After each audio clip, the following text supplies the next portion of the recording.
without further ado, I'm going to go ahead and introduce Scott, and he's going to take it away. Scott is a national expert and speaker on NIST and DFARS compliance with Office 365 and Azure. He served at NASA as chief engineer for the NASA Data Center. Scott is a graduate of West Point and has a Master's of Information Security from James Madison. Scott is the president and managing partner of Summit 7 Systems. All right, Scott, it's all yours. Great. Thanks, Sean. I appreciate it.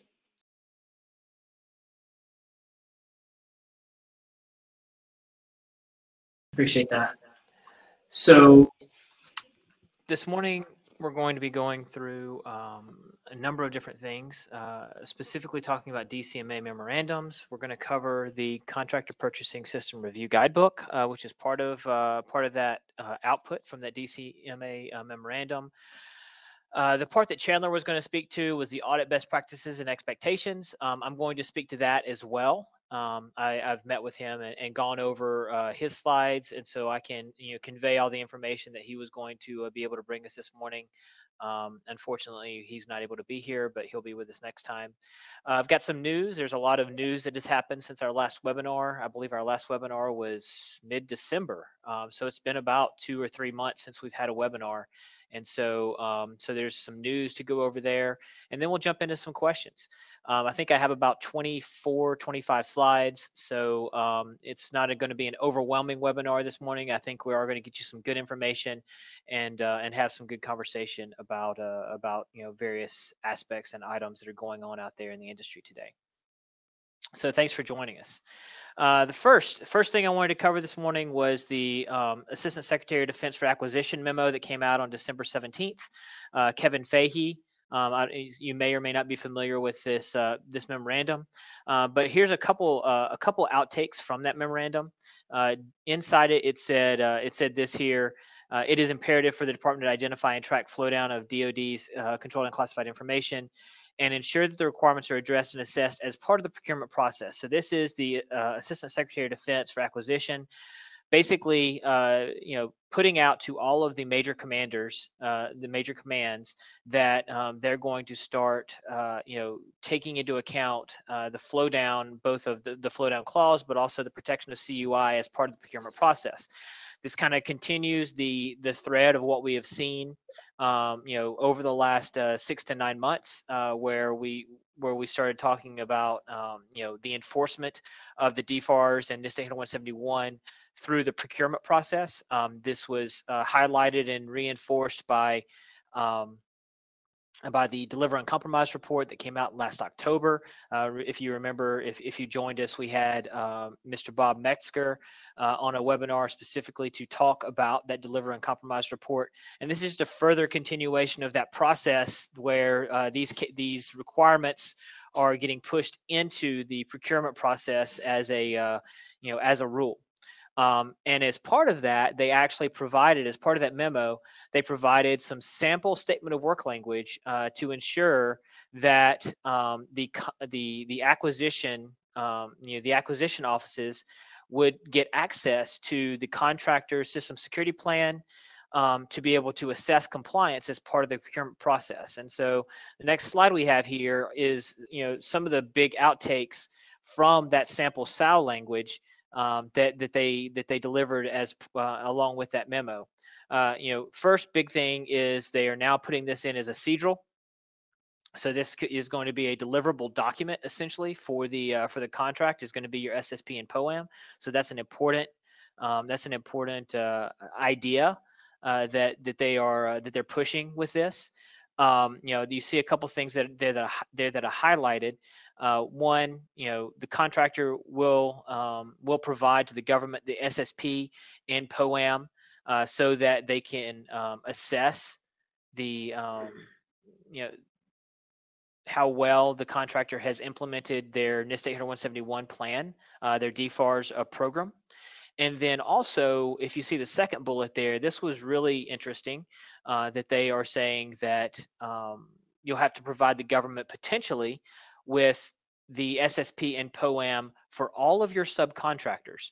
So for those prime contractors that are dealing with lots of subs, there may be a requirement that you have to provide all of your subcontractors SSPs and POAMs as part of the contracting action, as part of the procurement process as well. So that's a big, that's a big ask. And so you as a subcontractor, you can expect that your prime contractors are most likely going to start asking for this information. Now, there's lots that flows out of that. And, there's questions about, okay, what do I provide? There's lots of very sensitive information in there about, one, how we do business, and then, potentially, detailed technical information. I think we've talked about in the past the recommendations of having potentially parallel SSPs, essentially an internal SSP and an external SSP. The external SSP potentially being sanitized a bit, such that if you provide that to your prime contractors or to the government, you're not, providing, information that could, that could damage the company or provide, information that is too sensitive. So that may be something that we hear more about as we continue down this audit path. And then the second sample is really focused on requesting that the contractor provide a list, essentially, of all covered defense information associated with the execution of a contract, tracking that information both internal to the company, and then tracking that information through your flow downs. So all of that is, that's a process that in most companies does not exist today. The government, is going to have to really tighten up the way they do this as well, because, you can ask pretty much any prime contractor out there. The government typically doesn't know where they're providing CDI information or CUI information either. And so asking the contractors to provide and track this information when the government doesn't do the same thing, sure, they can do that, but it certainly doesn't make the contractors, it doesn't make the ask any easier for the contractors, because now they are responsible for essentially identifying CDI in a situation where the government may not have identified the CDI themselves. So that's that's kind of a big one as well. So those are the two different pieces of sample statement of work language that that the Assistant Secretary of Defense for Acquisition put out there for the acquisition officers to potentially start including in contracts. Okay. All right, so now let's go on to the second one, the memo to DCMA. This came out on January 21st of this year from Ellen Lord, the Undersecretary of Defense for Acquisition and Sustainment. The big pieces here, it directs DCMA to validate contractor compliance with DFARS, specifically for the contracts that they provide oversight on. So this isn't DCMA going out and randomly choosing companies. This is to do audits or assessments on. This is DCMA taking adding to their plate when they go out and do an audit of a purchasing system, or through their normal activities that DCMA does from an audit standpoint. There are two pieces that they called out specifically in the memo that they wanted to focus on. One, to review marking and distribution statements on CUI that's flowed down, and then also to review the procedures to assess the compliance of subcontractors, essentially looking to secure the supply chain as a whole. So it was interesting that they pulled out these two pieces, the markdown or the marking and distribution statements. That was an interesting one. And then, obviously the second one makes a lot of sense for, for protecting the entire supply chain and looking at, flow downs to subcontractors. That one does make a lot of sense.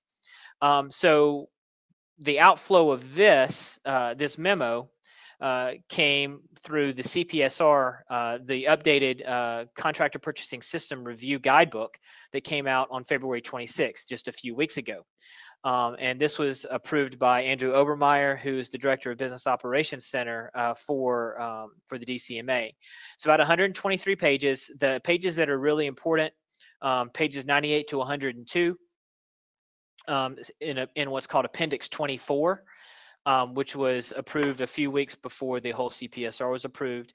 And over the next 2 or 3 slides, I'm going to go through the additions that were put in that appendix that specifically relate to DFARS 7012, because this appendix previously existed, And what they did was they added a number of paragraphs paragraphs and requirements to this appendix, specifically for the assessors, the auditors to focus in on from a DFARS standpoint. So this in the CPSR, it specifically says in Appendix 24 that obviously protecting CUI is critical to supply chain management as a whole, and supply chain management is critical to the Department of Defense, because the Department of Defense's supply chain is so large, and it can be attacked at pretty much any level. So protecting it all the way down to the lowest level supplier is an important thing for the DoD to do. So when DCMA is out auditing a contractor's purchasing system, they added these two bullets. They want to make sure that the contractor's procedures ensure that contractual DoD requirements for marketing and distribution statements are flowed down to their next level suppliers, essentially making sure that anytime there are requirements, marketing and distribution requirements for CUI or CDI content, that is flowed down, and then to ensure that their tier 1 level suppliers are fully complying with DFARS 7012 and NIST 80171. Okay, so not only do you have to flow down the requirement, but you have a responsibility to assure, and the contractor is going to have to manage or maintain an understanding of each individual tier 1 supplier's status from a NIST 80171 and a DFARS 7012 standpoint, which I don't think that many, some of the largest are attempting. If you see things like the ExoStar, the ExoStar questionnaires that have gone out to subcontractors from companies like Northrop Grumman, and I think I've seen them from Northrop Grumman. I've seen them from, I think, Boeing and a few others. Some of the largest guys are trying to take an interest in how they document their providers' status, but the mid-tier and the smaller companies really are still just trying to get there themselves. They haven't even really turned toward their subcontractors yet to try and assess their status for NIST and DFARS compliance. Okay, so that's kind of an expansion, from what most companies are doing. So there's 3 different areas that DCMA is charged with. There's a prior to the audit, a during the audit, and then a post-audit requirements, specifically around DFARS and NIST 80171. So the procurement analyst, in this case, the procurement analyst is the person that's actually doing the audit. And so before they go out and do an audit, this memo says that, or the guidebook says that they're supposed to review contracts for that company, find out which contracts have DFARS 7012 clause, and mark and note which one of those contracts has special marking requirements. They have to review the SCM as supply chain management policies and ensure that they require the flow down. So that goes back to the first point of making sure that things get flowed down to the subcontractors. And then the third point there is, as part of those flow downs, ensuring that that the company is requiring subcontractors to notify prime or the higher subcontractor when submitting variance requests. So if a subcontractor has submitted a request for a variance on a specific control, for whatever reason, those typically have to be approved according to DFARS 7012 by the DoD CIO. If those are submitted requesting a variance request, you have to also notify the higher tier subcontractor or the prime that you're doing that. And then also, anytime there is an incident report, you not only have to notify the DIB through submitting the report as DFARS requires, but you also have to notify your prime or next higher subcontractor with the incident report number after you have made that initial report, so that the prime or the next higher sub understands that there has been a potential issue that is going to go through the process. So that is all checking process, essentially, that all of these things are in place with that company's policies and procedures. Now, during the audit, this is what the guidebook says that procurement analyst should be doing. First, that they should ask the contractor to demonstrate their ability to protect controlled and classified information. So this could mean a lot of things. This could mean looking at the SSP. This could mean that they ask you to go, to a keyboard and show that you can protect controlled and classified information using, the policies and procedures that have been put in place in accordance with your system security plan. So there's a little bit of interpretation, that may be taken there. My expectation is that they're probably going to do this most likely with the SSP only, and not necessarily a keyboard audit, because the procurement analysts most likely are not going to have the technical expertise to really be able to evaluate if you technically are doing this or not. They're looking more for your assessment of or assessing the SSP itself. Okay, they're going to be looking to make sure that all the contract flow downs have been put in place. They're going to be looking for properly marked CUI in procurement files specifically. So they're probably not going to be going through tech data. They're probably not going to be going through your file shares, looking at tech data and those kind of things. They're specifically going to be looking at at CUI markings in the procurement files and around the purchasing systems. Okay. And then finally, it says they want to require the contractor to demonstrate the ability to transfer CUI to their subcontractor. So this could be done either via, show a actual implementation of a CUI transfer, or it could simply be showing, from a policy standpoint, how you would do that. So there's a little bit open to interpretation there as well. Now, post audit. There's a couple things that they want to validate. Validating that the subcontractor accepts DFARS 7012 and that they are asserting their compliance with NIST 171, which they did also prior to the audit, and then validating that the subcontractor has a covered contractor information system. That's what CCIS is, covered contractor information system that can properly protect CUI. They want the prime to show documentation that they have determined that the sub has an acceptable CCIS and system security plan. So this is a big thing, I believe. That's why I have it highlighted here. So prime contractors must show documentation that they have determined that the sub has an acceptable CCIS and system security plan. So if a prime has 5 subcontractors on a contract, they essentially have to tell the government that yes, our subcontractors have an acceptable information system that has been properly secured to NIST 171, and we have evaluated their system security plan and everything is good.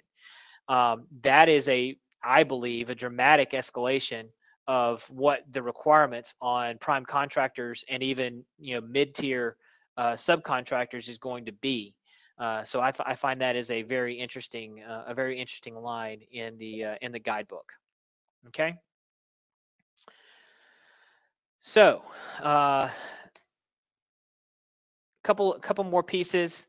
Talking about how the showing and demonstrating how CUI is transferred to the subcontractors, and demonstrating how they're managing and documenting subcontractor incident report numbers, as well as the request for variances. So not only does a prime contractor or a mid-tier sub have to track it, but they have to demonstrate to DCMA how they're tracking it, both tracking the variances as well as tracking incident report numbers. So there should be a list. If you are a prime contractor and you have subcontracts or subcontractors, you should have some kind of documentation that shows all of the incidents that any of your subcontractors have submitted. So that's very interesting. So it seems like the audit process is focused primarily on the primes. Is that correct? From a prime standpoint, yes, the primes are very important, but anybody that has a subcontractor also falls into that category. So if you're a mid-tier sub, say, you're a prime to a major like a Northrop Grumman or a Boeing or something like that, and then you have subcontractors, you're going to have all of these same requirements put on you that the primes do. So your subs have to flow this information to you. You have to track it, manage it, maintain it. Then you have to flow all that information back up the chain to your prime contractor. So it's going to impact, all of this stuff is going to impact, everybody in that flow. Now, if you look at most bottom tier subs, they are not the ones that are typically getting DCMA audits. DCMA is primarily focusing on the primes and the larger subcontractors that have subcontractors to them as well, right? And so that's where DCMA is really focusing. So it makes sense that they're going to focus on those specific aspects. DCMA is not typically going to go out and audit your 10-person subcontractor sitting out on a contract. They're going to be auditing the larger companies because they're there primarily to audit purchasing systems, and your super small subs don't typically have DCMA audited purchasing systems, and so that's where it's going to come from. Right. So I mean, it almost sounds like in most cases, yes, maybe the subcontractor is not going to be directly involved in any sort of assessment or audit. However, what will happen is their teaming agreements will start having things such as, hey, if you do not meet these requirements and you don't give some sort of validation to me as the prime, then this teaming agreement will be void in the instance where we find out that no, you're not. I think that's really, we've talked a lot about the requirements for the audit, on those primes and mid-tier subs, but for the subcontractors that pretty much do nothing but subcontracting, that is the real big takeaway here, is that you having your house in order from a DFARS and NIST standpoint is really going to be critical for you to be able to continue to be a subcontractor and team up with these larger companies to do this work, because they're going to have a requirement to ensure that you are meeting the standard. And if you're not meeting the standard, they're not going to want you on their team, right? Gotcha. Okay. All right, cool. Well, there's some other great questions we're going to get to a little bit later. I just wanted to stop and ask that real quick. Okay, great. All right, and so then after the audit, let's see, if there was a situation where the contractor's, ability to protect CUI could not be reviewed, the auditor has to note that, and then they also want the purchasing, the procurement analyst to note if they should not rely on the report, because of a lack of an ability to evaluate the ability to protect CUI. Essentially, this is going to be what I would call a black mark, if you will, if there was not the ability to evaluate the systems because there was a lack of an SSP or whatever. That probably is not going to reflect well for from a procurement standpoint. Would be my assessment of that. All right, so now we get into we're going to jump into some of Chandler's slides here. These are some notes specifically from the audits that they've had from their contractors or their customers. Chandler, when he put these together, he kind of went off. I don't know, maybe he was listening to Queen on his way into work the other day or whatever. But he put these together in kind of a Bohemian Rhapsody flow. So you'll see some call outs to some of the lyrics there, which is kind of fun. So one of the things that Chandler said is he had about 10% of their clients had been audited that they've actually heard about, where the client called up and said, hey, we just went through a DCMA audit and this is what happened. So about 10% of their clients have actually been audited thus far. He said some of his clients have gotten 2 to 4 weeks notice that an audit was happening, and he told me specifically about one client where it happened almost immediately.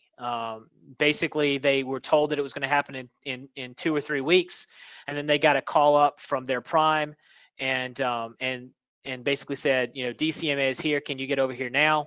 And the guy basically dropped everything, grabbed his stuff, and went over to a conference room and sat down same day and did the audit. And it was about a week and a half before they were supposed to be there. So your mileage may vary there, but that's just some general information about what kind of lead time you're seeing on some of these audits that DCMA is putting out there.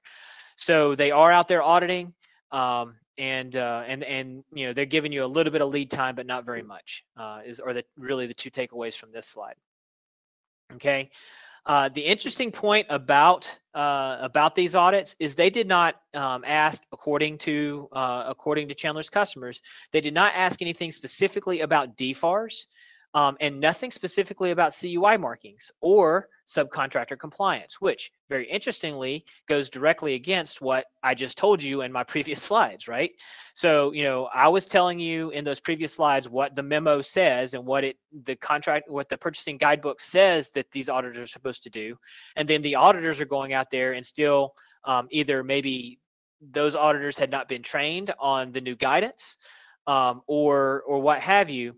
But it was a different experience from what the guidebook currently says. Okay. Now that doesn't mean that they didn't look at NIST 800-171. It's just they did not look specifically at markings and they did not look specifically at the flow down clauses as tightly. Okay. Chandler said specifically, if you have NA in your SSP anywhere, they're going to drill in on that hard. And you're going to end up having to potentially redo portions of your SSP if you have NA in there. So be very careful about putting not applicable anywhere in your SSP. Chandler said that pretty much these were very specific to the SSPs themselves. They went through that SSP very, very closely, taking your SSP, your policies, and your POAM, and tracking everything through those documents.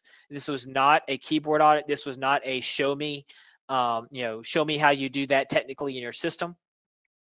This was all about documentation and procedures, which I would have expected primarily that from DCMA.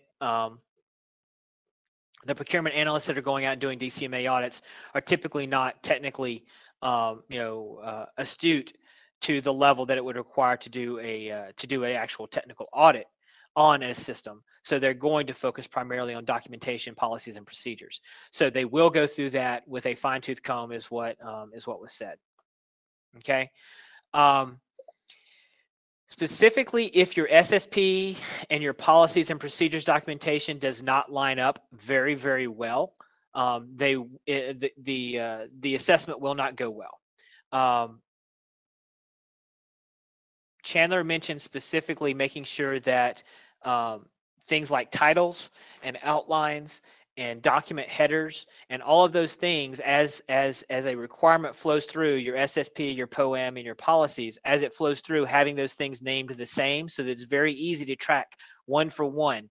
This is our policy here. This is where it's set up. This is where it's in our SSP. It's tabbed out, and then here's our POAM for these these 3 actions that are not yet implemented. That type of setup goes very well. But if you do not have it where it is a one-for-one match across, it's going to be a lot more difficult to show that, and more difficult for them to audit that. On continuously updating your SSP, Chandler said he had one company that they had written their SSP. At the point in time when the SSP was done, they were not doing software development. They did not have any contracts that were doing software development. They had just very recently, like within the last few weeks, won a new contract which they started doing software development on. They had not updated their system security plan for those new controls. And so now DCMA is in their auditing. They have a contract, and that the contract that was actually chosen for the audit was the software development contract, and their SSP did not talk to that at all.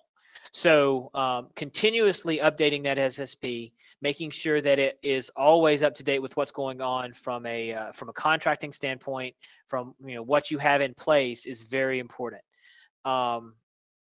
These audits are specifically looking at individual contracts.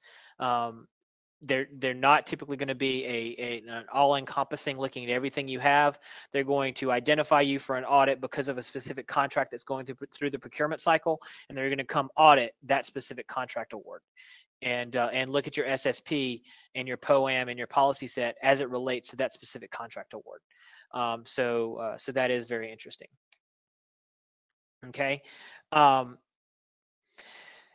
while they were very difficult on the NA items, it was specifically called out that if you had not implemented yet items in your SSP and POAM, you basically just put it up there in, out front that, hey, we have not done this yet, was actually better than having things that did not match up, or, things that were just kind of brushed off as we don't have to do that. Those were not taken as well. So if you have situation where you have capability, feature, functionality that is not yet implemented, that is okay. Just document it in your SSP and a POAM, as it should be, and they will take that into consideration. They also stated that having a third-party auditor or a third-party company to come in and assess your environment was a plus, showing that you had taken additional steps to not only build out your SSP and POAM and make sure your policies and everything matched up, but you actually went the additional step of having someone outside of your organization come in and assess that, and provide you with some level of third-party oversight. That was looked at with a positive eye. Okay, so some tips here on this is print, tab, and organizing the SSP with your map policies. I talked about that a little bit earlier. Make it very easy for them to track from controls to policies. Will make your audit go smoother. And then the final point is getting NIST 800-171 compliant. Yes, these audits were not keyboard audits. But your SSP is supposed to be an accurate reflection of your actual technical implementation, and you cannot have an accurate SSP without having the technical implementation in place that shows that you are actually compliant. They are looking very heavily at all those controls, the 110 controls for NIST 800-171. That's what they're assessing as they go through this. It is going to be something that they are continuing to look at, and it looks like, based on some of the news I'm going to cover here in a second, that it's only going to get more complex. We have a number of things that are happening, right now, that are going to take us, I believe, beyond the current state of NIST 800-171 into even more controls being levied on our systems. All right. So jumping into some other news, it's been, like I said, it's been since December since we had, one of these webinars. So there's a lot that's been going on. Number one, NIST 800-171 R2 is in its final approval before the draft is released. Ron Ross is, this was supposed to be released back in early February. It got delayed for some additional internal approvals, and we're waiting on that to be dropped. We know that a big focus of R2 is going to be specifically around advanced persistent threats and then security design of your environments. We don't know yet how many controls that's going to add to NIST 800-171, but I, for one, am on pins and needles really to see what this draft looks like, to see how how much it changes. Do they change existing controls, or are they just adding controls to the stack? Is it going to be more cloud focused, or is it not? Or are they going to leave it kind of generic in places? Is it going to get more prescriptive or not? Some of those things are what I'm very interested in seeing what happens, but we're expecting to have that shortly. We are also going to have a webinar as soon as that R2 drops and I have a chance to go through it. We're going to tear R2 apart, and then we're going to do a webinar very closely after that to kind of go through the differences. So keep your eye out for that. We've got NIST 853 R5 is released in draft form now. It's out there. You can go take a look at it. The final version of that is expected this summer. So keep your eye out there. On the FAR continues to be pushed. The FAR changes. We currently are out. It's awaiting the Civilian Agency Acquisition Council concurrence on the FAR draft that has been written. They've pushed the date out now for the draft to be expected in May of 2019, after the CAAC approves it. So we should be expecting the FAR to hit in May 2019 now. So a couple months away. we said, back in October, November, we were saying it was going to be January, then it got pushed to February, and now it's out to May. So that's interesting. Okay, just in the last couple of weeks, we had two big things happen. There was an Iranian-based hacker group called Iridium, compromised Citrix, and this goes back to the advanced persistent threat thing. This group had been inside of Citrix for a number of years, and it was just found out they took somewhere between 6 and 10 terabytes of data as a whole. It was a brute force password hack on some employee accounts that got in. So obviously MFA was not in place on some of those accounts, which is how they got in. And the report that I read said that they were specifically focused on finding information around FBI contracts, NASA, and aerospace contracts. So the same stuff that they're looking for at all of our other contractors that are out there. They were looking at it. They were looking for the same information from Citrix. Aerospace, defense, and then FBI for intelligence information. Intelligence information. Okay, and then just yesterday, this last piece. Many of you may not have even seen the article yet. It was in the Wall Street Journal. There was Richard Spencer.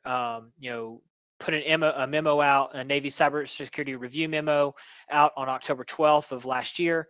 Last week, the actual report that memo requested was delivered to Secretary Spencer.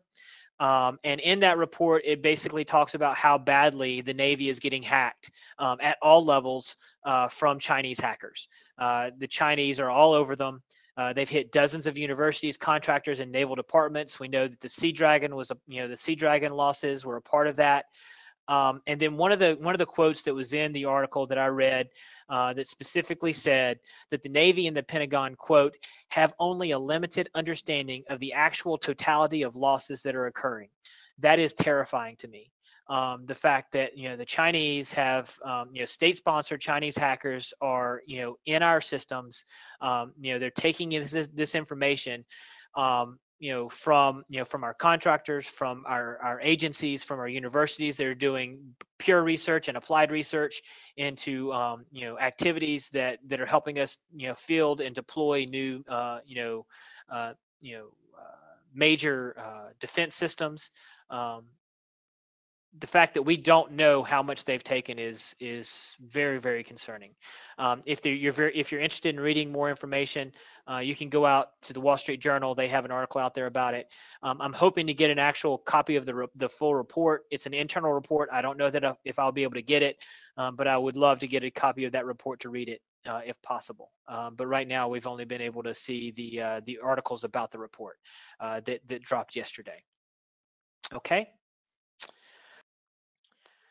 All right, so that brings us to Q&A. So, Sean, I'm going to hand it over to you. You've seen the questions coming in, so let's shoot them at me. See what we can do. Awesome. So first one, and I'm trying to go in order of when they first came in, and I think we're going to be able to get to all of them. So please sit tight if you've had some questions that you've sent in that haven't been answered yet. So this first one, have you seen the tracking of CDI implemented anywhere yet? Again, have you seen the tracking of CDI implemented anywhere? I have not. The tracking of CDI, that was a new one on me. I have not seen anyone try and put together a process to track CDI at that level. That is a big ask, in my opinion, that the government is doing there. That's going to be a significant amount of overhead, and I have not seen any companies yet that are tracking CDI to that level. To be just 100% honest with you, most companies are still trying to grapple with what CDI is, much less even trying to track it yet. They're essentially securing their entire infrastructure and saying, okay, we're treating everything as CUI, and then specifically marking those things they know are CDI, but tracking it and even tracking it down to their flow downs, to their subs. I have not seen it to that level for anything outside of export controlled information. With ITAR and those kind of things. Perfect. This next one, Has DoD set a date for adopting the NIST framework and identifying material as CUI versus FOIA? Yeah, so the NIST framework has been adopted as, when this, when the DFARS clause was, put in place. So by what, 2015, 2016? So that, that is when it specifically called out the NIST 800-171 framework as the requirement, which is, while we're doing all of these, while we've made all these changes. And so identifying material as CUI now, the marking guidance exists. FOUO is supposed to be a legacy marking at this point. Now, that doesn't mean that all the agencies have gotten the memo. I still see stuff marked as FOUO, working with customers, coming from the Department of Defense. So, this is kind of one of the points that I was making earlier about, tracking CDI and CUI information. That contract, the guidebook there, basically put requirements on contractors that the DoD is not even able to do yet. The DoD is not even effectively identifying their controlled unclassified information on the contracts that they're sending out to their contractors and their primes. So they're going well beyond that in what they're asking their contractors to do. So that's a very interesting turn of events there. Yeah, and I accidentally said FOIA earlier, not FOUO. So yeah, forgive me on that one. A mental slip there. Can the sample SOW language that you spoke to earlier be used on any future contracts moving forward? I think you spoke to that, but just hit on it again. Yeah, I think that's exactly the point. Is that sample SOW language was put out there specifically for those people that are putting together, those acquisition officers that are putting together these contracts, that they can use that language and essentially insert it into the contract. And yes, I believe that it can be used in any contract going forward. So, I would say yes to that for sure. Okay, good. And this next one, I'm going to pair these questions together because they're kind of in a similar line of thinking. So do you think that some of the requirements on prime contractors will apply to small businesses, even micro businesses, when they are the primes? For example, like on a cyber scenario, that type of thing. When you're dealing with such a small business, does it matter the size of the company? And basically, do you know the definition of a tier 1 supplier as it pertains to how big a company is? Does it matter? Yeah, as far as on the first one with the tier 1 supplier, it doesn't really matter the size. It's basically, if they are evaluating, if they've gone out to audit company X, any company that is a direct subcontractor to company X is considered a tier 1 supplier. It doesn't matter if that is a 5-person company or if it's a 500-person company. That is a tier 1 supplier. The tier 2 supplier would be the people that are subcontracting to that tier 1 supplier, right? So then if there was an audit that went out to audit specifically one of those quote unquote tier 1 suppliers, now their direct subcontractors are considered the tier 1 suppliers, right? So it's all about, where you sit in the subcontracting chain, because, many of these subcontracting chains are, 5, 10 companies deep sometimes. And so all of those companies can be considered a tier 1 or a tier 1 supplier to somebody, right? Until you get to the top level prime that's directly with the government. Okay, and the second question was,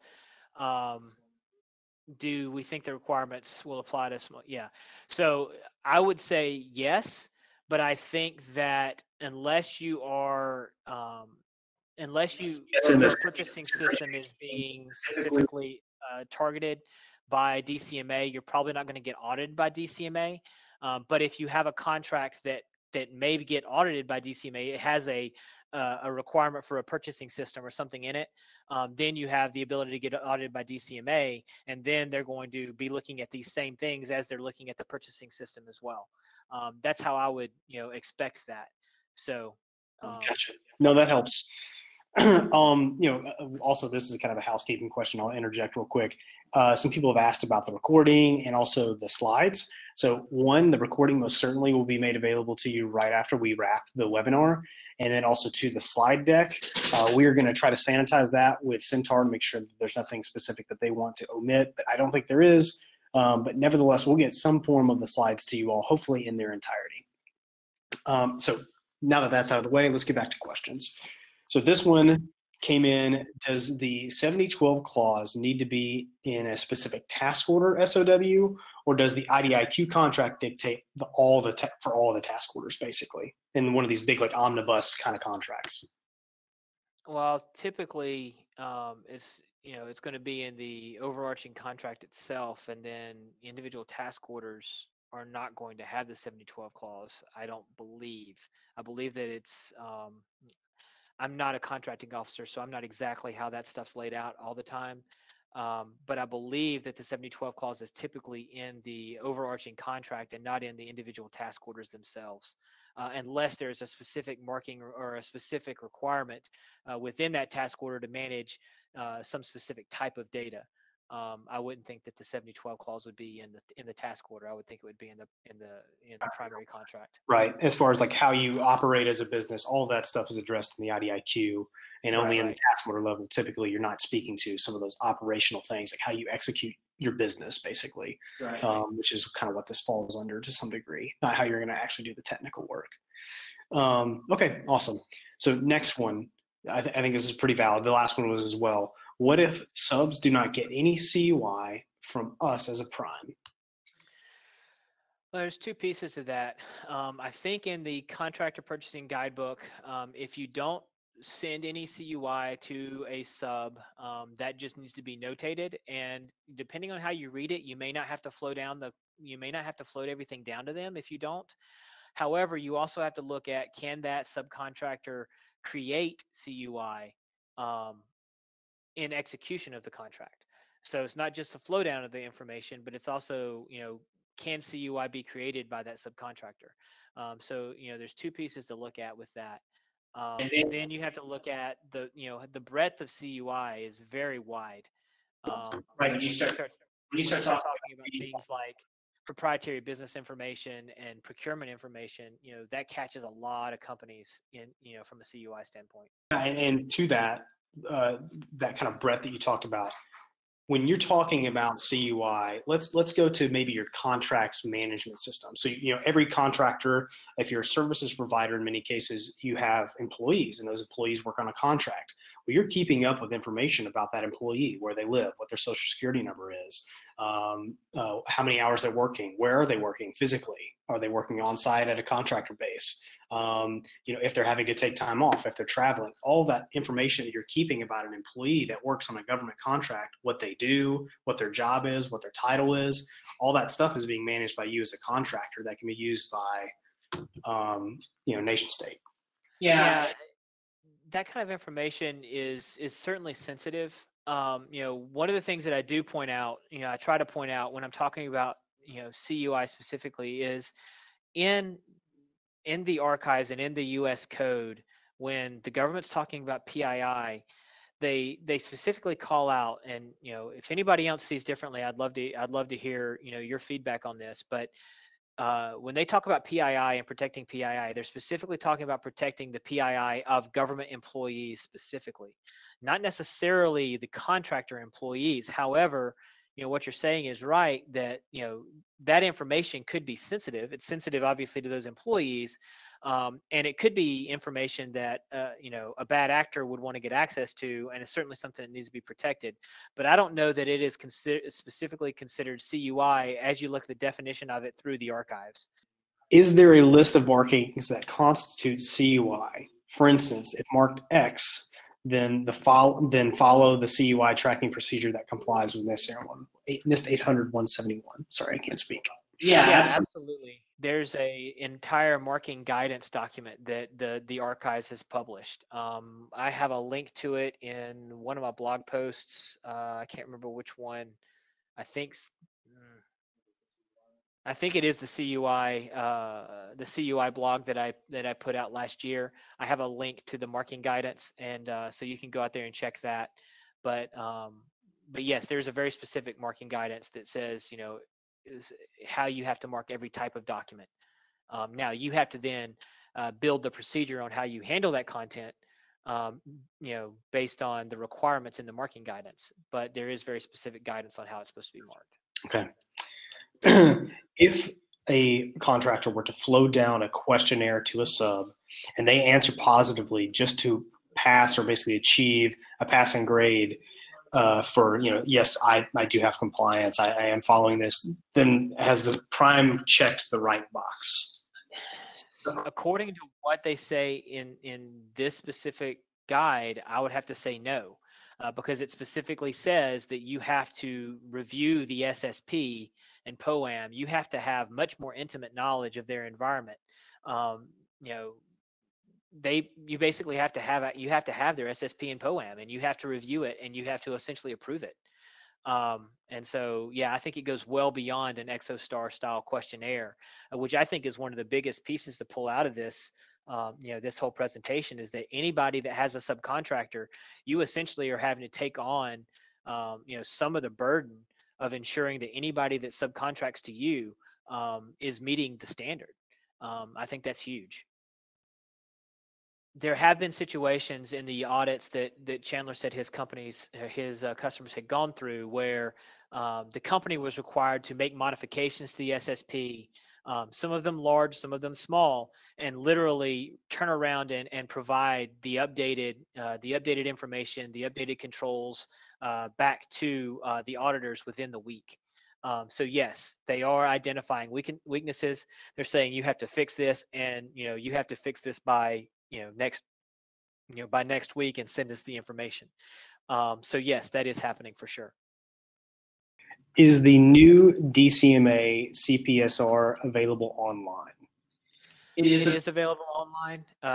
It is out there. That's how I got access to it. So you can search for it.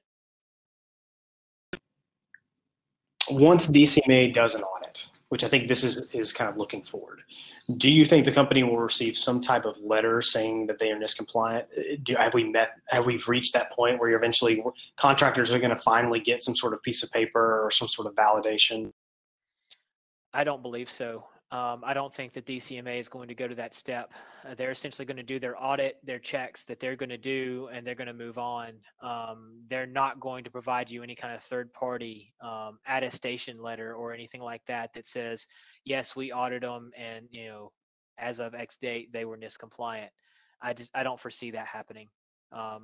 Specifically because they called out, for the ones that did have a third party come in and do an assessment, that was a good thing. So I think that they're going to want, companies to continue to do that outside of their audit chain. So I don't foresee that DCMA is going to provide anything like that.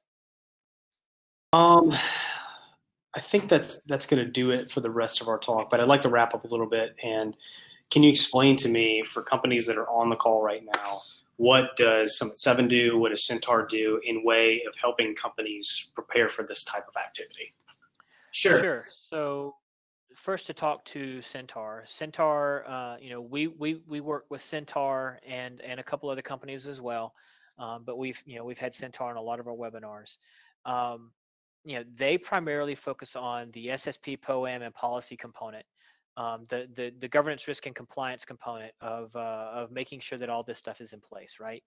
So they're going to help evaluate your environment. They're going to help build out the documentation, build out the policies and everything that you need to make sure that when you're sitting down with this DCMA auditor, that they can look at those documents that Centaur prepared and worked with you to prepare and show everything so that you pass those audits, right?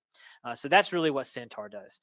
What Summit 7 does is we then take the paper and we turn that into actual implementations. We do licensing for Microsoft platforms, Office 365 GCC High, Azure Government. We build out platforms. We build out NIST compliant Office 365 GCC High implementations, Azure Government implementations, moving servers from on-premises to the cloud, and making sure that they're compliant. We help build business solutions, and then on top of those platforms, once they're in place, and then long term, we help support those environments through a NIST and DFARS compliant managed services capability that we've built. So we do the technical aspect, the technical implementation, and Centaur really does they do the policy, procedure, documentation operation, SSP, POAM aspect of these pieces. So you can think, we're technical implementation and management, operational management, and they're really, policy procedure is kind of, how Centaur and Summit 7 work together.